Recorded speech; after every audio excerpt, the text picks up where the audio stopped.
आपका एबीपी गंगा में मैं हूं आपके साथ प्राची पाराशर। खबरों की शुरुआत करेंगे। ऑपरेशन माफिया अभियान के तहत संगम नगरी प्रयागराज में आज एक और बड़ी कार्रवाई को अंजाम दिया गया।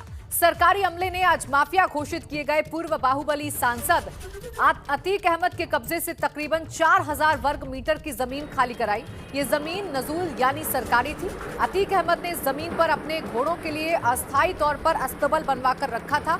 इसके साथ ही अतीक के दूसरे पालतू जानवर भी यहाँ बांधे जाते थे। इस जमीन पर वर्षों से अतीक अहमद और उसके परिवार का कब्जा था। ये जमीन शहर के चकिया इलाके में अतीक अहमद के दफ्तर के ठीक सामने है। सरकारी अमले ने अस्तबल को बुलडोजर से गिराया और जमीन पर अपना कब्जा ले लिया। जमीन पर कब्जा लेने के बाद वहां एक बोर्ड भी लगा दिया गया। तकरीबन 4000 स्क्वायर मीटर की इस जगह पर बरसों से अतीक अहमद का कब्जा था। अतीक के परिवार को ये जमीन पहले लीज पर दी गई थी, लेकिन इसकी मियाद खत्म होने के बाद भी बाहुबली के परिवार ने इस पर कब्जा जमा रखा था।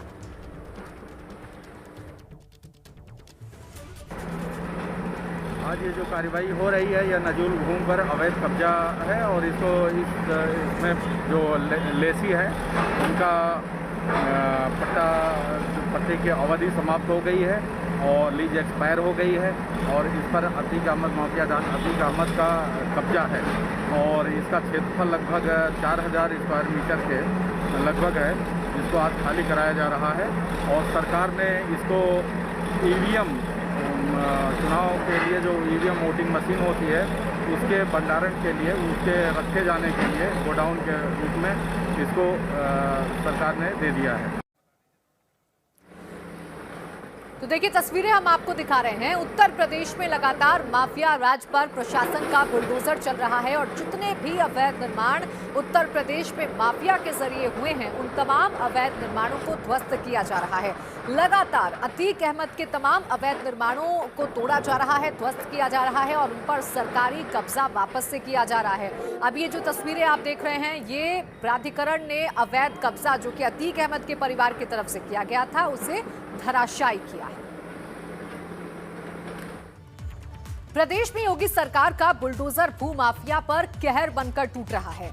जगह जगह कार्रवाई जारी है। गाजीपुर में एसपी दफ्तर के बगल में सरकारी जमीन पर एसडीएम सदर की देखरेख में बुलडोजर चला और देखते ही देखते यहां किए गए निर्माण को ढहा दिया गया। करीब 6 से ज्यादा लोगों ने यहां अवैध कब्जा कर रखा था। बताया जा रहा है कि लेखपाल ने वसूली कर यहां मकानों के निर्माण में सहयोग किया था। ये कार्रवाई छोटा महादेवा इलाके में की गई। 25 लोगों पर मुकदमा किया गया है, जबकि लेखपाल पर जांच के बाद कार्रवाई की जाएगी। देखिए, हम लोगों के मोहल्ले में समाजवादी पार्टी के लोग रहते हैं। एक तो बीजेपी की गवर्नमेंट है, एक दोहरी सोच के नाते, एक बदले की भावना के नाते हम लोगों का ये मकान गिराया गया है। 1844 में मिस्टर हेडनी का ये 10 बीघा का बगीचा था, बतौर बंगला था। वो आज भी मेरे पास पेपर है और 1944 में इसकी बतौर बंगला के रूप में इसकी रजिस्ट्री हुई। प्रदेश में पंचायत चुनाव के मद्देनजर भाजपा जोर शोर से तैयारी में जुट गई है। पार्टी इस चुनाव में तमाम नेताओं को मैदान में उतार रही है। सरकार के मंत्रियों से लेकर विधायक, सांसद और नेता गांव-गांव जाकर लोगों से संपर्क करेंगे और चौपाल भी लगाएंगे।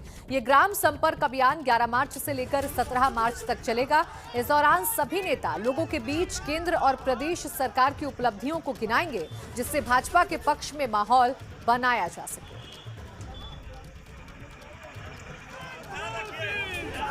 तो देखिए, पंचायत चुनाव को लेकर भाजपा ने अपनी कमर कस ली है और अब जो तैयारी है भाजपा की वो ये है कि जगह जगह जाकर तमाम जो सीटें हैं वहां पर जाकर भाजपा नेता अपनी सरकार की उपलब्धियां गिनाएंगे ताकि अपने पक्ष में माहौल बनाया जा सके। और सूबे के deputy CM doctor Dinesh Sharma Ayodhya Ram जन्मभूमि पहुंचे, जहां डॉक्टर दिनेश शर्मा राम जन्मभूमि में दर्शन पूजन करेंगे। रामलला के दर्शन के बाद कनक भवन और हनुमान गढ़ी में भी मत्था टेकेंगे। डिप्टी सीएम दिनेश शर्मा अयोध्या महोत्सव के समापन के लिए अयोध्या पहुंचे हैं। अयोध्या दौरे के दौरान डिप्टी सीएम उच्च माध्यमिक शिक्षा विभाग के अधिकारियों के साथ बैठक भी करेंगे।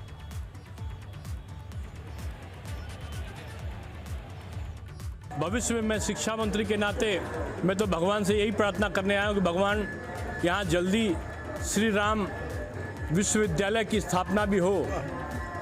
निजी क्षेत्र में हमने कई लोगों को आमंत्रण किया है कि एक बड़ा सा जो श्री राम के साहित्य पर, रामायण पर, रामचरितमानस पर, अन्य धर्म ग्रंथों पर कितनी शब्दों में, कितनी भाषाओं में जो रामायण लिखी गई हैं, उनमें शोध का अध्ययन केंद्र बन जाए। वहीं मेरठ के सरधरा में कांग्रेस की किसान महापंचायत हुई। प्रियंका ने यहां पर सरकार पर हमला बोला और कहा कि कृषि कानून आपके लिए नहीं है, ये कानून बड़े उद्योगपतियों के लिए है। इस कानून से किसानों का भला नहीं होगा। प्रियंका गांधी वाड्रा ने कहा कि किसानों को फसलों का सही दाम नहीं मिल रहा है, प्राइवेट मंडियों में एमएसपी नहीं मिलेगी, कुछ समय बाद एमएसपी ही बंद हो जाएगी। उन्होंने कहा कि ये कानून आपकी भलाई के लिए नहीं, मोदी के खरबपति मित्रों के लिए बनाए गए। ये जो 3 कानून हैं जो मोदी जी देश भर में जाकर कह रहे हैं कि किसानों की भलाई के लिए बने हैं, किसानों के लिए है ये कानून, आज भी शायद बंगाल में यही कहेंगे। ये जो 3 कानून हैं ये क्या आपकी भलाई के लिए बनाए गए हैं या मोदी जी के खरबपति मित्रों के भलाई के लिए बनाए गए हैं? अपनी ही राजधानी के बॉर्डर पर नहीं पहुंच सकते? क्यों नहीं पहुंच सकते? क्योंकि वो किसानों का आदर नहीं कर रहे हैं, क्योंकि उनकी सरकार किसानों के लिए नहीं चल रही है, देशवासियों के लिए नहीं चल रही है। उनकी सरकार उद्योगपतियों के लिए चल रही है, बड़े बड़े खरबपतियों के लिए चल रही है। 2 मित्र हैं उनके, हम 2, हमारे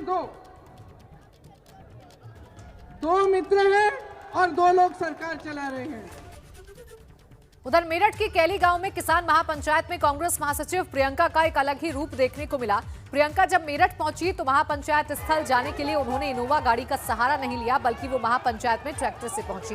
कैली गांव में किसान पंचायत स्थल से महज 200 मीटर पहले ही भारी भीड़ को देख प्रियंका इनोवा गाड़ी से उतर गई।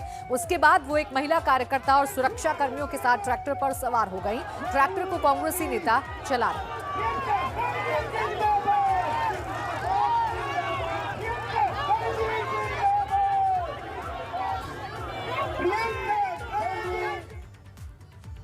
खबर राजधानी लखनऊ से है, जहां फ्लोर मिल में आग से हड़कंप मच गया है। मोहनलालगंज में जेएमपी फ्लोर मिल में आग लग गई। घंटों की मशक्कत के बाद इस आग पर काबू पाया गया। आग से लाखों के नुकसान की आशंका जताई जा रही है। तस्वीरें भी हम आपको दिखा रहे हैं। दमकल विभाग की गाड़ियां मौके पर पहुंची और घंटों की कड़ी मशक्कत के बाद इस आग पर काबू पाया गया, लेकिन तब तक लाखों का नुकसान हो गया, ऐसी आशंका जताई जा रही है। ये फ्लोर मिल है जिसमें आग लगी है। मोहनलालगंज के जेपीएम फ्लोर मिल में आग लगने की घटना सामने आई। खबर कानपुर से है, जहां चौकी के सामने खड़ी कार में भीषण आग लग गई। मंदना चौकी के ठीक सामने खड़ी कार में आग लगने की घटना सामने आई है। बिठूर थाना क्षेत्र के मंदना चौकी के ठीक सामने खड़ी कार में आग लग गई। देखते ही देखते इस कार ने विकराल रूप ले लिया। जानकारी के मुताबिक इस गाड़ी का कुछ समय पहले एक्सीडेंट हुआ था, तब से गाड़ी चौकी के सामने ही खड़ी थी। फिलहाल अभी आग लगने का कारण स्पष्ट नहीं हो पाया है। आग लगने की वजह से गाड़ी कुछ ही समय के अंदर जलकर खाक हो गई। जैसा कि आप तस्वीरों में भी देख सकते हैं, ये गाड़ी धुंधु कर जलने लगी और कुछ ही मिनटों में ये गाड़ी पूरी तरीके से जलकर खाक हो गई। बताया जा रहा है कि ये गाड़ी कुछ ही दिन पहले एक्सीडेंट इस गाड़ी का हुआ था, जिसके बाद ये चौकी के बाहर खड़ी हुई थी। अचानक इस गाड़ी में आग लगी। अभी कारण अज्ञात है, ये पता नहीं चल पाया है कि आग किन कारणों की वजह से लगी है। जौनपुर में 2 पक्षों में जमकर मारपीट हो गई। मारपीट में 8 लोग घायल हो गए। घायलों में एक की हालत अभी भी नाजुक बनी हुई है, जिसे इलाज के लिए वाराणसी ट्रॉमा सेंटर भेजा गया है। मारपीट का वीडियो सोशल मीडिया पर वायरल हो रहा है। तस्वीरें हम आपको दिखा रहे हैं। दरअसल 2 पक्षों के बीच में मारपीट हुई और मारपीट किस तरीके से हुई, ऐसा लग रहा है मानो कोई जंग का मैदान हो। ये वीडियो अब सोशल मीडिया पर वायरल हो रहा है और इस मारपीट में 8 लोगों के जख्मी होने की खबर भी मिल रही है, जानकारी भी मिल रही है।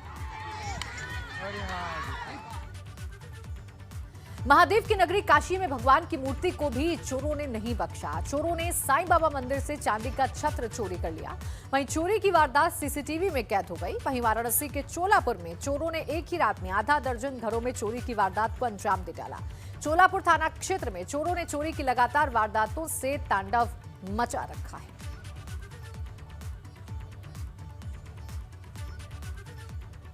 और कानपुर से एक हैरान कर देने वाला मामला सामने आया है। बर्रा में हिस्ट्री शीटर मनोज सिंह और उसका साथी घर में लगे सीसीटीवी कैमरे को चुराते नजर आ रहे हैं और चोरी की वारदात वहां लगे सीसीटीवी कैमरे में कैद भी हो गई। हिस्ट्री शीटर के चोरी का ये वीडियो खूब वायरल है। हिस्ट्री शीटर बलात्कार के मामले में कोर्ट से जमानत पर बाहर है। ये मामला जरौली फेज 1 इलाके का बताया जा रहा है।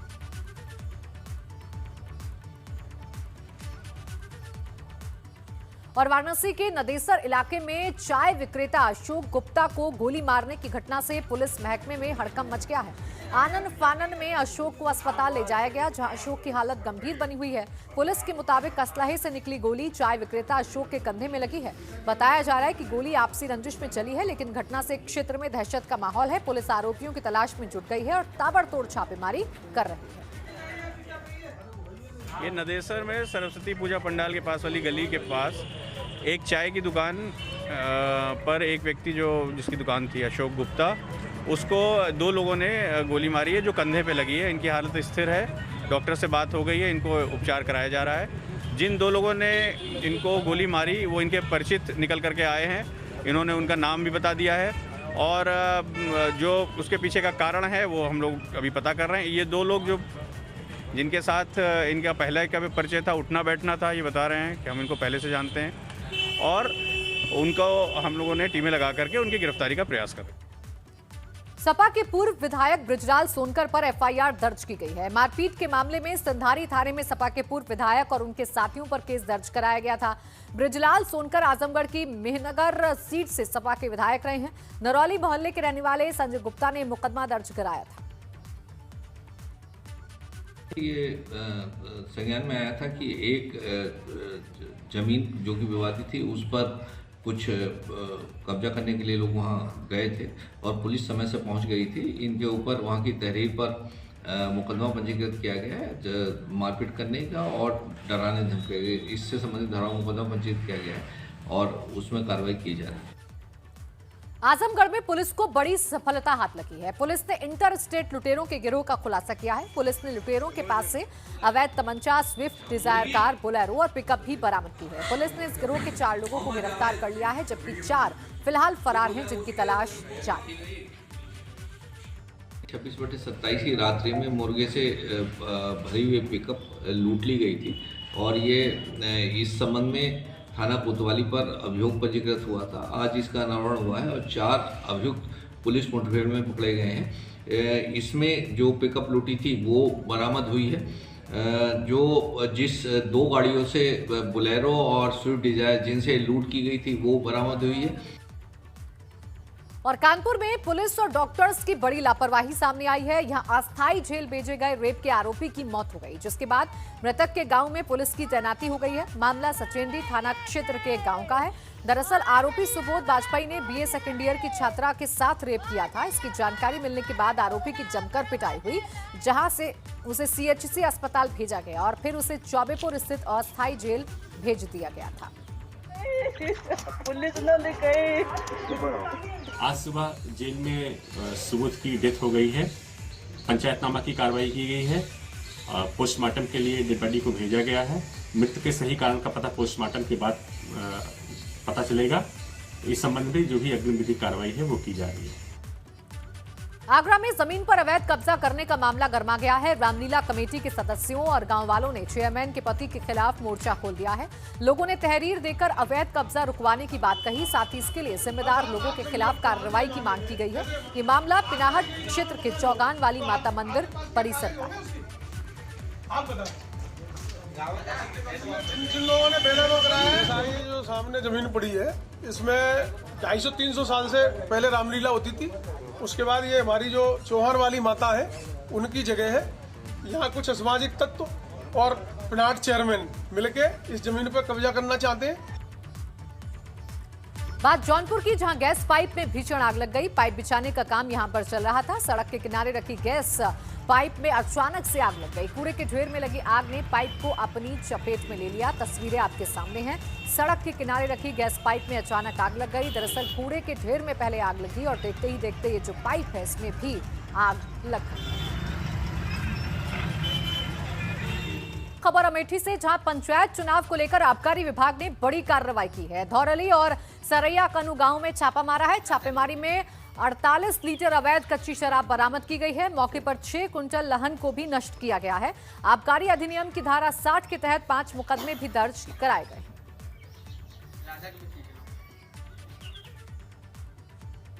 केरल के राज्यपाल आरिफ मोहम्मद खान बहराइच पहुंचे, जहां उनका भव्य स्वागत किया गया। इसके बाद राज्यपाल ने गुरुद्वारे पर मत्था टेका और गाजी मियां की दरगाह पर चादर चढ़ाकर फातिहा भी पढ़ा। राज्यपाल आरिफ मोहम्मद खान ने सिद्धनाथ मंदिर में भी माथा टेका। इसके बाद राज्यपाल का लोगों से मिलने का भी कार्यक्रम है। राज्यपाल बनने के बाद ये उनका पहला बहराइच दौरा है।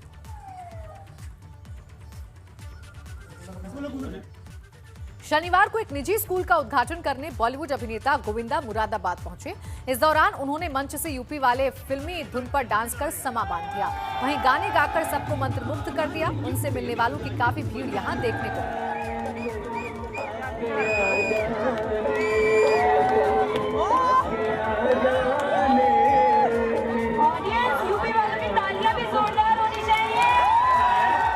अच्छे से पढ़े, माँ बाप की सेवा करें।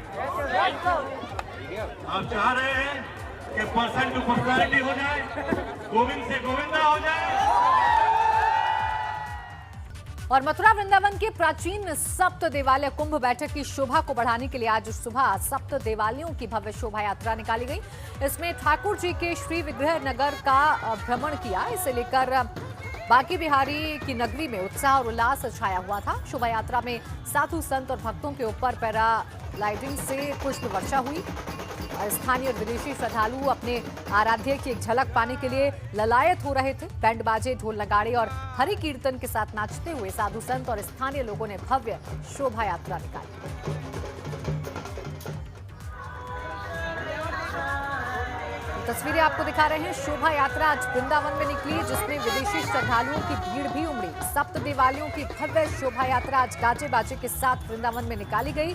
पैराग्लाइडिंग के जरिए श्रद्धालुओं पर पुष्प वर्षा भी की गई और हर बार की तरह इस बार भी इस शोभा यात्रा में विदेशी श्रद्धालुओं की भारी भीड़ देखने को मिली। साथ ही साथ इस आयोजन को भव्य बनाने के लिए खास इंतजाम किया गया था। पैराग्लाइडिंग के जरिए श्रद्धालुओं पर पुष्प वर्षा की गई।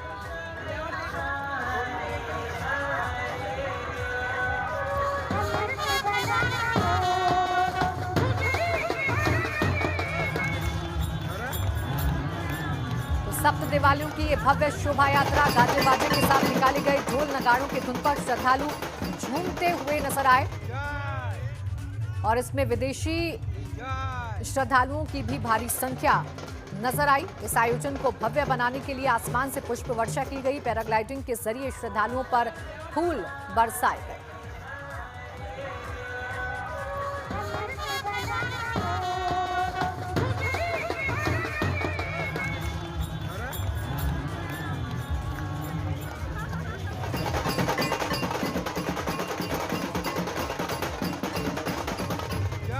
ढोल नगाड़ों के साथ आज ये शोभा यात्रा वृंदावन में निकाली गई है, जिसमें विदेशी श्रद्धालु भारी संख्या में नजर आए। तो वहीं झांकियों को देखने के लिए तमाम श्रद्धालु ललायत नजर आए और इस शोभा यात्रा में जमकर थिरकते हुए नजर आए। सुंदर सुंदर झांकियां आज वृंदावन में निकाली गई।